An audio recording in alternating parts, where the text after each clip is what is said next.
Kris Irvin, a transgender man, is getting top surgery no matter what religious leaders have to say.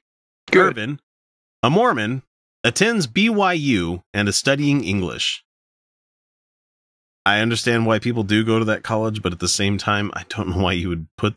maybe you're close to your graduation. I don't know. But fuck, that's a hard school to come out in, you know? Yeah. It's not one you want to come out in.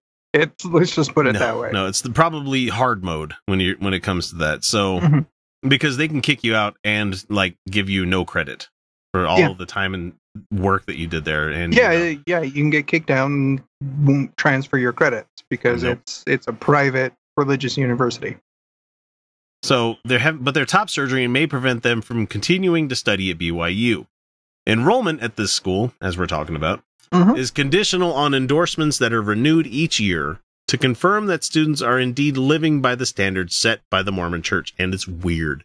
Their honor code is fucking weird, guys. So it's unclear, according to this article, how the church assesses top surgery. According to The Advocate, the handbook for lay leaders explains that a transsexual operation, Jesus Christ, they still use that terminology, could result in discipline, but it doesn't define what kind of surgery that includes and whether the removal of breast tissue specifically is subject to discipline. Crib note, it probably will, because they're petty. I'm sure it will. They're super petty. Yeah, if you go there, you don't know petty until you've come across a Mormon, a BYU Provo Mormon too. So it's unclear whether other such steps, such as hormone therapy and dressing according to one's gender as a trans person, are considered subject to discipline. They are. I've talked to people that have been disciplined by the church because they were trans. So, when asked whether the Mormon Church is likely to have an issue, they're not the Mormon Church anymore, guys. Get on it. It's a new name now. The Church of Jesus Christ, or a member of the Church of, I don't know, fuck it. They're Ziontology. That's what they're Zionists. Anyway, Mormon Church is likely to have an issue with someone having surgery on their breasts for other reasons.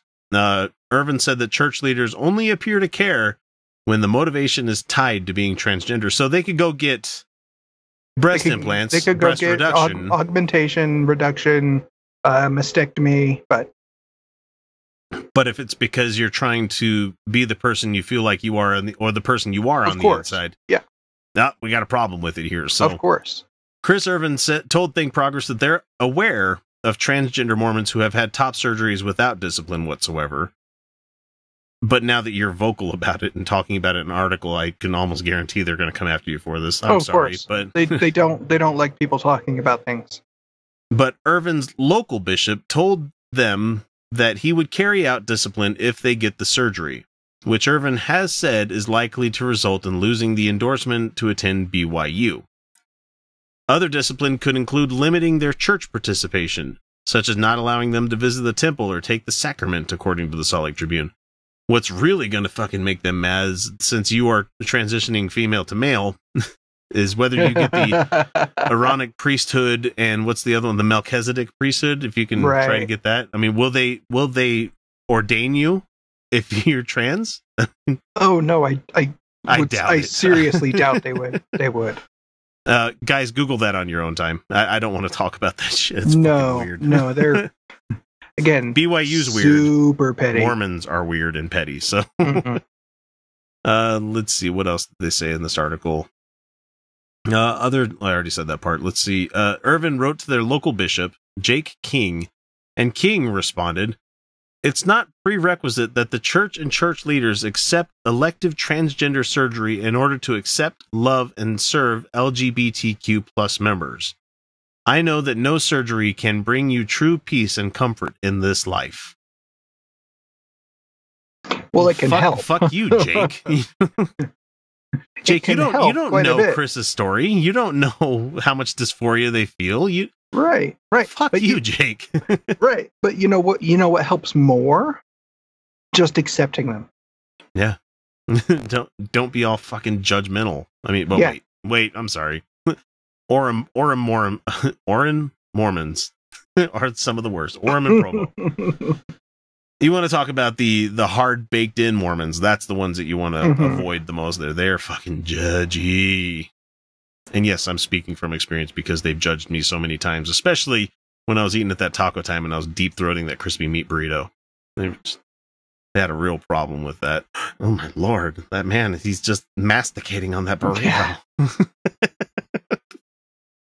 kind of fun to fuck with him sometimes. Let's see, what else does it say?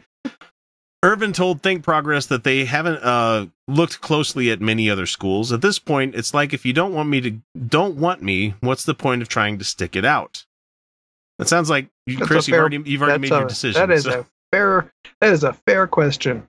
Yeah. What I know is I'm going to be doing top surgery anyway. That's not an option for me. It's kind of like, well, I might as well move on. I just wish that they weren't so petty about passing on the credits, because it's sad. If you've been there if you're there and you're almost like a junior or a senior, that work's fucking gone. And there's no other colleges around here that I've heard will allow you to like kind of clep stuff based on you going to BYU for a couple of years. I don't think the U or any places around here will be like, oh, well, here's a nice landing place for you because of this. I mean, it'd be great if they had that option, and it would be smart for the University of Utah to have that as an option. Like, I've pissed off the Mormon people and my parents. I need a place to come finish my degree.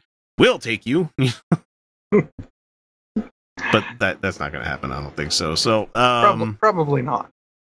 When asked whether the Mormon Church should have a better defined policy, Irvin said, "I go back and forth. On one hand, it would be a lot easier for everyone, for trans people, for leaders, if there was more guidelines on how to handle transgender stuff. But at the same time, if instructions handed down from headquarters ended up being transphobic or overly really strict or harsh, that's not good either." Yeah. But you have octogenarian old white church leaders. That's what you're going to get from these people. Irvin said that they expect more from... Irvin expects more from Russell M. Nelson, the current president of the church, who is a former surgeon. You're not going to hear anything positive about that. Mm-mm. Why are you waiting for what he has to say? Get the fuck out of that religion, Kris. Get out of it, please. The thing that frustrates me, they say here, is that our current president is a doctor, and he has the mental capacity at least to understand the science behind being trans. He's still going to like do the whole look at the DSM-5 thing that we have out there. In his case, it'll be the DSM-2 because he's old as shit. He's like 93. And he's not a doctor anymore. No. And all the studies coming out that say this is a real thing, it's still just silence and it's very sad. They want you to twist in the wind. That's how they keep you on the hook. Makes me so mad. Irvin said that in the wake of the struggle with the church, their immediate family has been awesome, and half of their family is trying to be supportive and learn about being transgender, but the other half of the family has said, you just need to stop, or you're not welcome at any family events. So that's great that you have half your family supporting you. It should be all of them. Yeah, that would be nice. Because these people pretend to be Christians, you know? Well, what is a Christian nowadays? The fucking evangelicals and the Mormons have ruined that whole view for me. Like, anybody's like, oh, I'm a Christian. I'm like, oh, okay, I know exactly what you are then. Irvin said that there's not a lot of awareness around the LGBTQ Mormon community and its allies within the church, but that is a close-knit community and people are supportive of each other. Although Irvin said that they haven't noticed protests against leadership. With the internet, we're all usually connected somehow. The Mormon neighborhood is very small, but the queer Mormon neighborhood is like one apartment building and everyone knows each other. You're goddamn right. We have a lot of allies that I have been watching that will stand up for us, which is really nice because it does get exhausting being the only queer person in a congregation and having to speak up for yourself all the time. Yeah. Leave the congregation. that would be a good first step. But no, that is that community of people. I mean, I know many of them.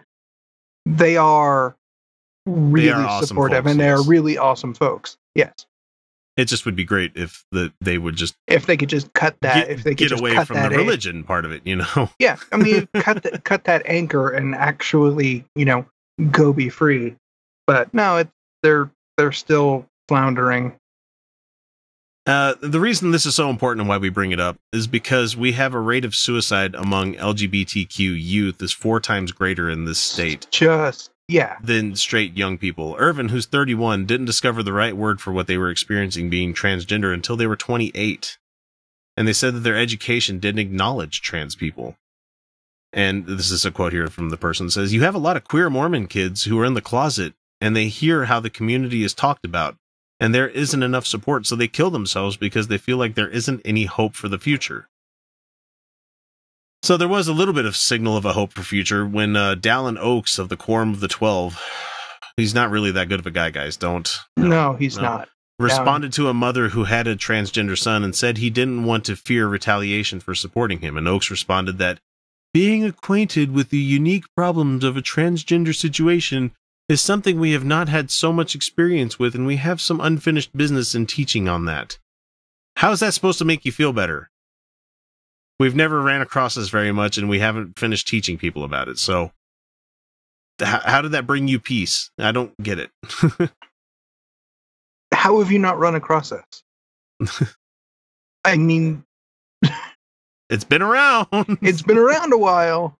So some people an issue a while. Some people in the LGBTQ Mormon community found it to be an encouraging sign that leadership would at least spend some time considering how to treat trans Mormons in the church. They're going to want you to come to church still. They're going to say it's okay to feel the way that you do, but don't you dare act on it because you are destroying your body. Your body's a temple, and you need to have it perfect the way that God made you. Otherwise, you're doing something as a sin towards God. Right. You're fine just the way you are, but please, just be miserable. Yep. Just hate. Please be miserable. Please be miserable like the rest of us, so that we're all on even ground.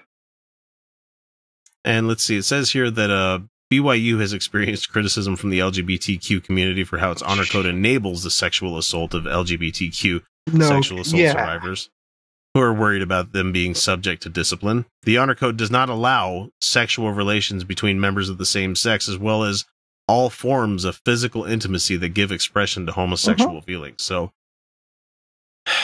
Irvin is married to a man, Nate Irvin, and told the Advocate that because they use they-them pronouns and are not having procedures beyond top surgery, they're not worried about the church will object to the marriage as a same-sex union. Because you're going to keep your vagina, that makes it that you think you're going to be okay. And I'm here to tell you, Kris, you're going to have a really hard fucking time in the next couple of years making your faith work along with your identity. They are mutually exclusive in this regard. Yeah, it's not going to work. They just don't fit together. They really, really, really don't. And I feel bad for people that try to make it work. I really do feel bad for the people that try to make it work, because you are just essentially doing all the emotional labor and beating your head against a wall for nothing in return. They are not going to change their policies. They're not going to treat people right. Jesus Christ, they didn't allow black people in until the late 80s. I mean, they were allowed in the church, let me put it that way, but they weren't allowed to hold the priesthood, They were like 3/4 of a person, according to them. 3/5. Yeah. Fucking Mormons, I swear. Oh, sorry. Members of the Church of the Church of the Latter-day Saints. Is that what it is? Or the Reformed Church? Fuck. I don't know. Guys, figure out your shit. Your God coming down and saying, "Oh, we need to change our name because we're rebranding," isn't the important thing. If God's so fucking, if everything's happening in this world is going to shit, and he's like, "Yeah, you need to change the name of the organization, otherwise I'm going to be really mad." What they really need is a few kiosks. Shitty God. Yeah, they need some kiosks and police stations. God damn it. I'm sure they have them. I'm sure they do.